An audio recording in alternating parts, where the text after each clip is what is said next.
배경의 리부트, 코로나로 멈춘 나를 다시 일으켜 세우는 법. 두 번째. 코로나가 본격적으로 기승을 부리던 그 즈음 이름도 생소한 사회적 거리두기라는 위험 경보가 전 세계에 내려졌다. 모두가 알고 있듯이 코로나19 바이러스의 특징은 강력한 전염성이다.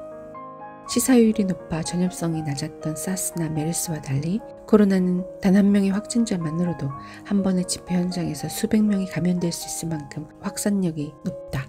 이런 코로나의 감염력은 단번에 우리 사회를 해체시켰다.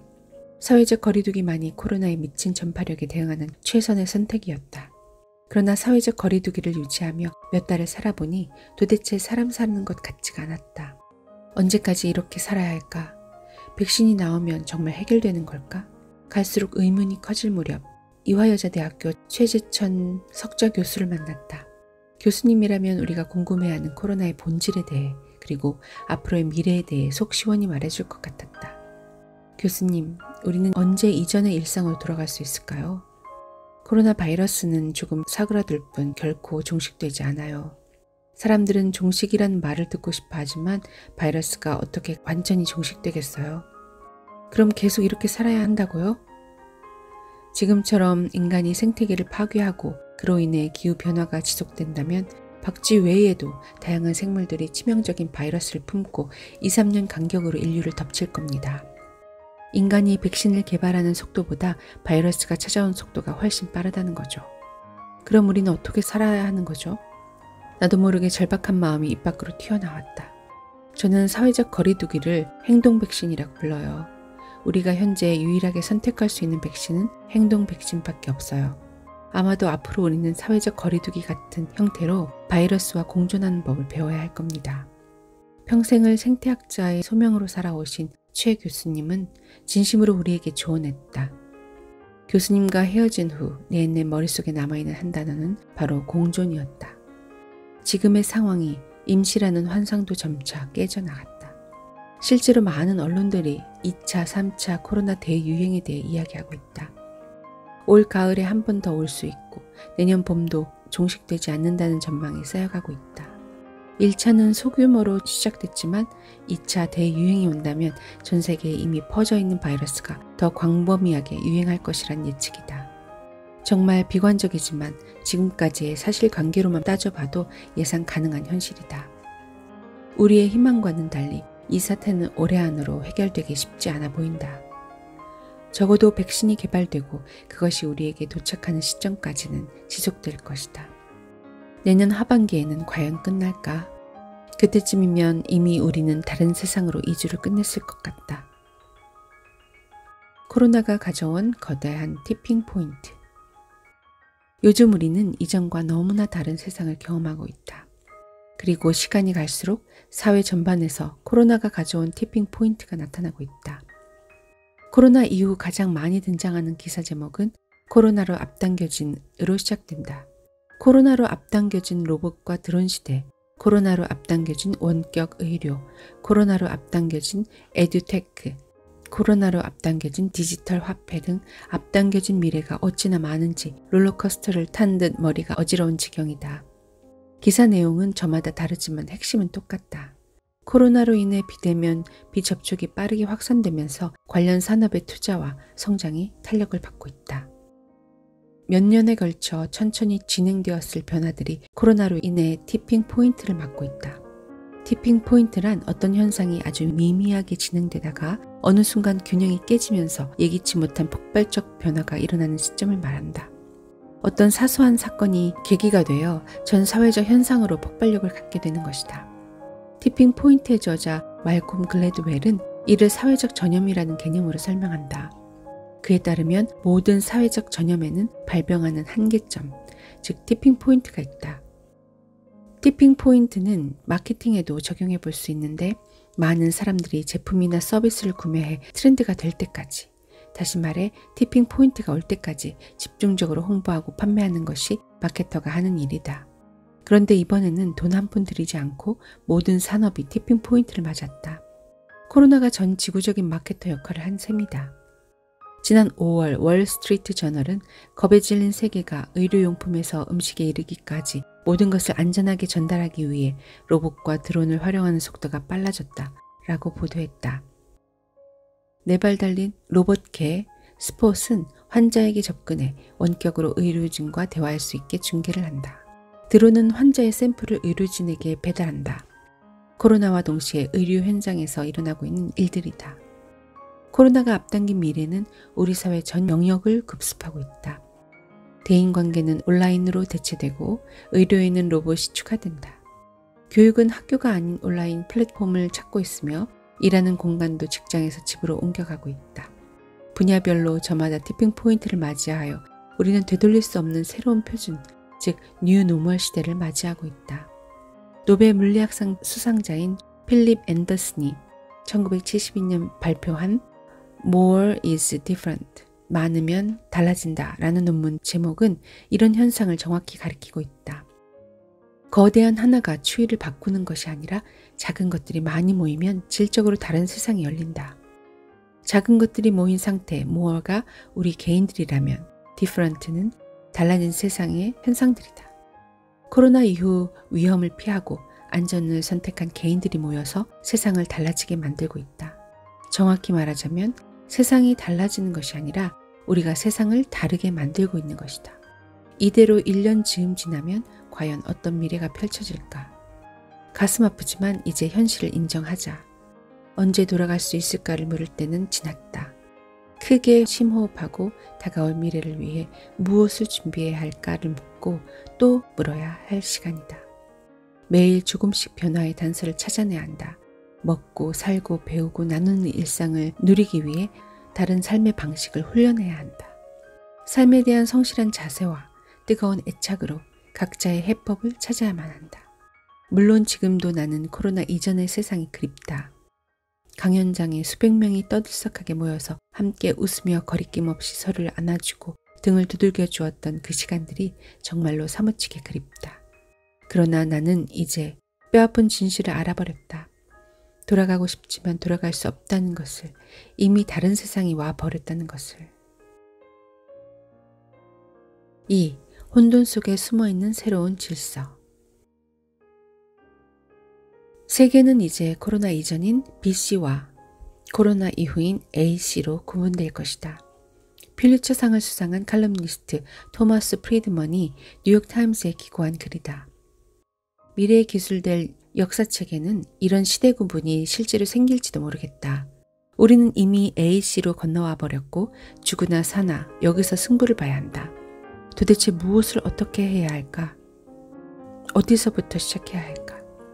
두렵고 혼란스럽지만 살 길을 찾자고 마음먹으니 어렴풋이 떠오른 말이 있다. 1997년 외환위기와 2008년 금융위기를 겪으면서 우리가 본능에 저장한 이 말, 위기가 곧 기회다. 위기가 닥치면 모두가 떠올리는 한마디, 하도 들어서 외우다시피 한 말이다. 그러나 세상에서 제일 힘없고 무력한 말이 그냥 외운 말이다. 나는 평생을 자기계발 강사로 살았지만 솔직히 이 말이 와닿지 않는다. 위기라고 하면 뭔가 감정적으로 위축되는 느낌이 들고 기회라고 하면 왠지 운이 따라야 할 것 같다. 무엇보다 위기와 기회 사이에서 내가 주체가 되어 어떻게 개입해야 할지가 그려지지 않는다. 코로나로 인해 압박감과 초조함을 느끼면서 난 한 가지 장면을 머릿속에 떠올렸다. 샤워 직후 욕실을 가득 채운 뿌연 수증기. 그것이 내가 생각하는 위기의 이미지다. 나는 마음속으로 그 이미지를 노려보면서 나만의 주문을 외운다. 혼돈으로부터의 질서. 내가 널 반드시 찾아내고야 만다. 이번에는 내가 반드시 새로운 질서가 될 테니 두고 봐. 혼돈에 대한 고정관념을 깨라. 몇 년 전 우연히 과학 공부에 빠진 적이 있었다.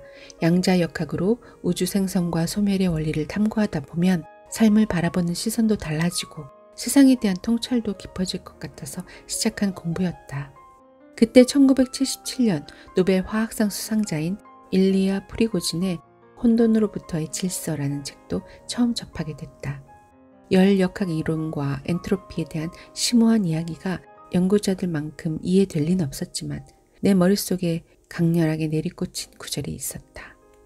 혼돈이란 단순히 의미 없는 요동이 아니라 언제라도 질서를 창출할 수 있는, 다시 말해 질서를 내포한 상태다. 이 책에 따르면 우리가 무질서로 간주했던 많은 현상이 사실은 상당한 수준의 질서를 이미 갖추고 있다. 예를 들어 소용돌이 치는 물결을 생각해보자. 눈으로 보기에는 소용돌이가 혼돈같이 보이지만 물 분자 구조로 보면 얘기가 달라진다. 서로 멀리 떨어져 있는 분자들 사이에도 나름의 질서가 있으며 구조적으로 규칙을 지키며 배열된 분자 구조를 보인다. 이 대목을 깨닫자 그때껏 혼돈이라고 하면 떠올랐던 생각과 이미지가 완전히 뒤집혔다. 내 눈에 보기에 무질서하게만 보이는 혼돈 안에 가지런하고 정돈된 질서가 숨어 있다니. 자연의 이치가 그렇다면 우리가 살아가면서 겪는 수많은 혼돈과 혼란도 마찬가지가 아닐까? 우리 눈에만 보이지 않을 뿐 이미 그 안에 수없이 많은 것들이 서로 부딪히고 깨지면서 새로운 질서를 만들어내고 있는 게 아닐까? 그 역동적인 그림을 미리 그려볼 수 있다면, 미리 알아챌 수 있다면 나 또한 세상의 질서를 만들어낸 주체가 될 수 있을지 몰라.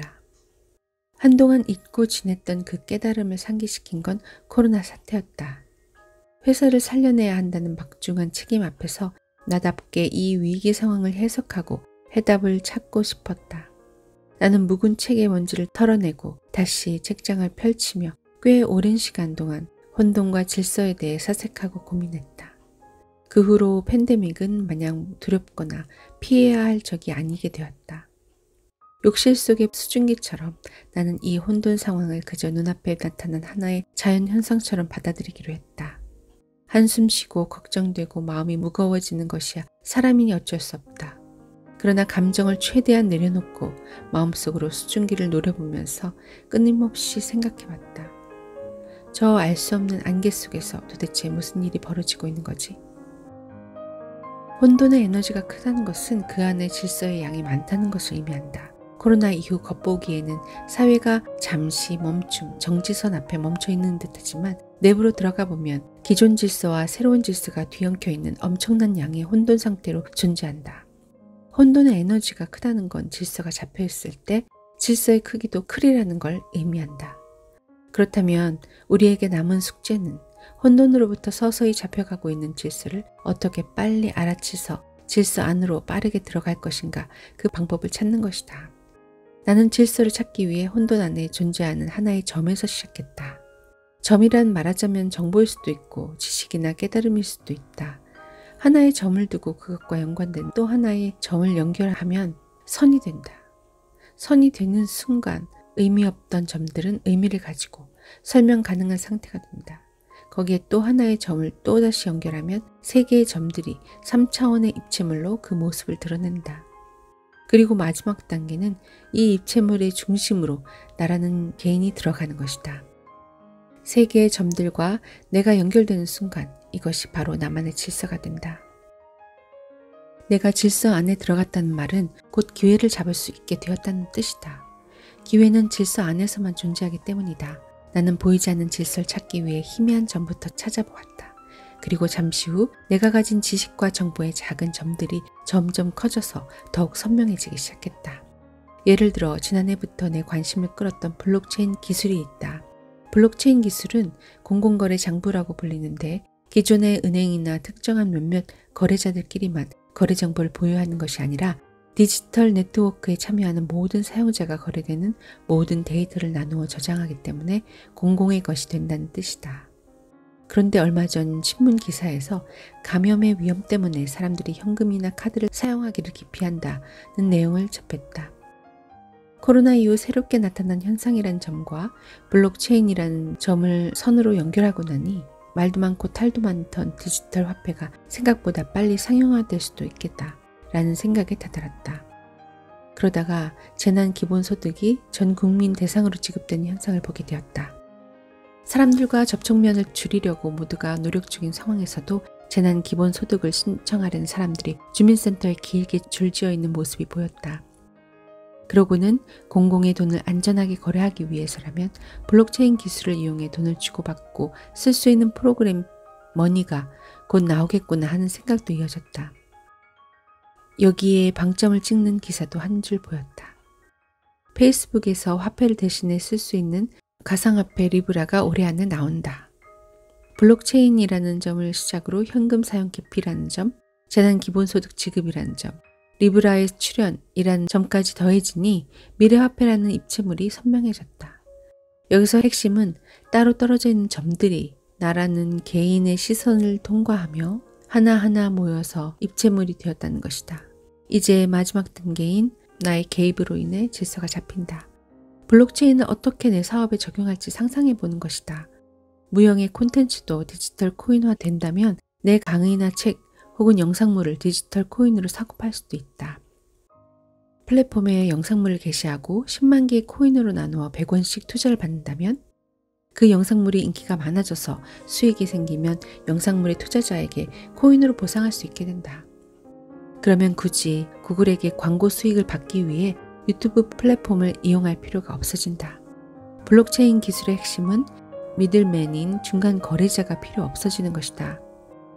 블록체인 기술을 활용하면 모든 것이 투명하게 거래되고 투명하게 보상된다. 아직은 아이디어 수준이지만 나는 이런 식으로 내가 만든 입체물 안으로 들어가 세상의 정보들을 어떻게든 내 사업까지 연결해보는 중이다.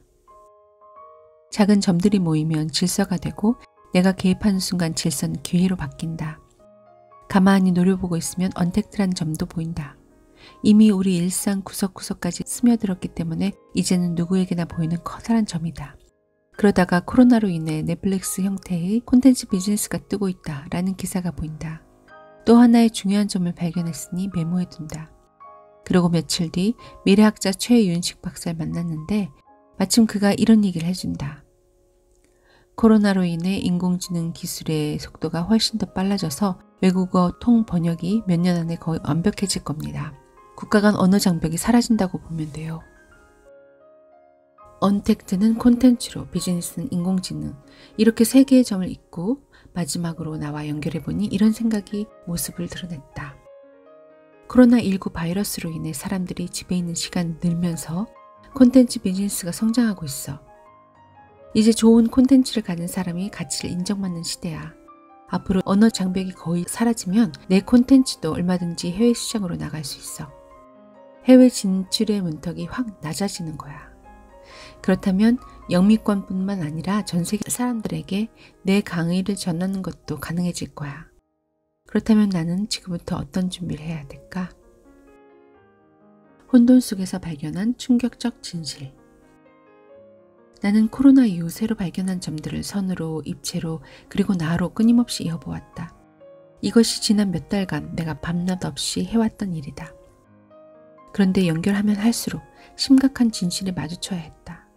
몇 달을 매달리고 나서야 나는 겨우 눈치를 챘다. 지금의 대혼돈 속에 어마어마한 질서가 이미 만들어지고 있다는 것. 심지어 그 규모와 속도는 내 예상을 훨씬 뛰어넘고 있었다. 가장 충격적인 것은 나도 모르는 사이에 나 역시 이 질서 밖으로 밀려나고 있었다는 사실이다. 사람과 똑같이 생기고 사람처럼 감정을 표현하며 대화할 수 있는 디지털 인공지능, 인공인간, 네온이 등장했다. 네온은 특정 업무에 도움이 되도록 개인화할 수 있으며 앞으로 교사, 배우, 은행원, 아나운서 등의 역할을 맡을 수 있다. 음식을 주문하는 AI 냉장고가 나왔다. 냉장고 안에 카메라로 식품을 인식해 우유처럼 자주 주문하는 품목은 알아서 구매 시점을 예상한 뒤 스스로 주문한다. 자리 안내부터 요리, 설거지까지 한꺼번에 해주는 식당 로봇이 나왔다. 도심 교통 체증을 해결해줄 하늘을 나는 플라잉 택시가 등장했다. 이런 뉴스가 생소하다면, 영화 속 얘기처럼 느껴진다면 당신도 예전에 나와 똑같은 상태란 얘기다. 앞서 열거한 제품들은 불과 몇 달 전에 열린 세계 최대의 첨단 제품 박람회 소비자 가전쇼에서 선보인 것들이다. 삼성, LG, 현대자동차 등 국내 기업에서 개발된 제품도 많고 대부분이 상용화를 얼마 남겨두지 않은 상태다. 빅데이터, 로봇, 인공지능, 블록체인, 나노기술, 사물 인터넷, 5G 통신, 3D 프린팅, 자율주행차, 드론, 여기에 생명공학, 우주공학, 환경공학 등 셀 수 없이 많은 디지털 기술이 금융, 국가, 기업들과 서로 경쟁하고 융합하면서 미친 속도로 세상을 바꾸고 있다. 그 규모가 전 지구적이고 속도도 빠르다 보니 개인들은 무슨 일이 벌어지고 있는지 잘 알아채지 못한다. 심지어 평생 공부가 습관이고 트렌드에 민감한 자기계발 강사인 나조차도 말이다. 팬데믹이라는 사이렌이 울리지 않았다면 나는 이런 세상이 오는지도 모른 채 세상의 질서에서 밀려났을 것이다. 판이 바뀌는 세 번째 기회가 옵니다. 이미 우리 곁에 다가온 전혀 다른 미래는 지금 잠시 코로나 폭풍 속의 모습을 감췄다. 사람들은 온통 눈앞에 닥친 코로나에만 정신이 쏠려 있다. 그러나 무서운 것은 코로나가 아니다. 코로나라는 거대한 폭풍 속에서 가속도가 붙어 더 빨리 부서지고 합체되고 연결되어 몇 단계씩 뛰어오르고 있는 우리의 미래다. 혼돈의 폭풍이 지나가고 나면 마침내 서서히 모습을 드러낼 그 질서는 이미 형체를 견고하게 갖춰가고 있다.